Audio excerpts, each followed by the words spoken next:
In Vikings, Valhalla, Episode 7, when the traders first arrive in Greenland at the start of Season 3, they discover Aki's lifeless body. When Freydis figures things out, he challenges Eric to a battle trial. He eventually confesses that he is holding little Harold captive when she beats him. As long as Eric is protected, the boy will also be safe. He locks Freydis up as the trial comes to a close. Eric then makes an attempt to disabuse the enraged Jomsviking of the existence of the Golden Land. Freydis merely needs more time to realize that he is saving them. He is called out by Hrefna for killing Aki, but he responds by saying that they must enlist his assistance in order to survive the Greenland winter. Magnus lands in Norway in the interim. Killing his spy, he says it's Olaf's body that hasn't decayed yet, the second miracle. Despite being surprised, the priest consents to testify. Magnus regales everyone with his trip to Jomsborg as they make their way to Kattegat. When he says the locals perished from a pandemic, Leif overhears and doesn't trust him. In another scene, Maniacs gives Zoe the choice to either marry him or have him ascend to the throne. Or he murders her and goes on to become emperor. As the jail guards rumor that she is getting married to Emperor Maniacs, her decision finds its way to Harold. Harold converts skeleton bones into shivs in the dungeon by sharpening them with a vengeance. He then feeds the crows in the dungeon with the wine and bread he was given.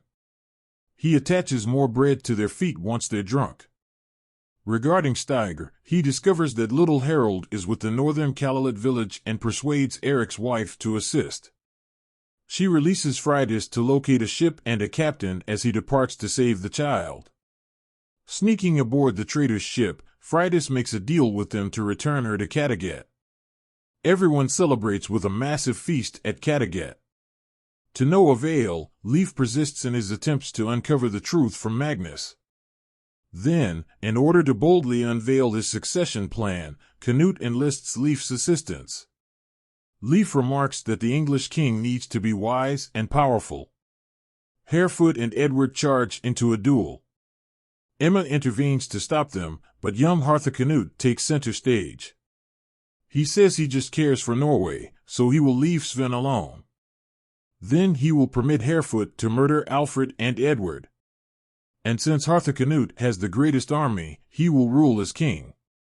After being impressed, Canute names Harefoot as Hardrada's regent, and Harefoot becomes ruler of Denmark. However, Emma will govern England. Many individuals, including Harefoot, are upset, as seen by his tantrum. However, Godwin explains to him that Canute's words are meaningless after his death. Competitors of Harefoot will be in Denmark and Normandy, suggesting that he only needs to murder them. Leif threatens Magnus' priest that evening, who happily divulges the facts because he thinks Magnus is terrible. However, Leif believes Magnus killed Freydis since he doesn't know what kind of person she looks like.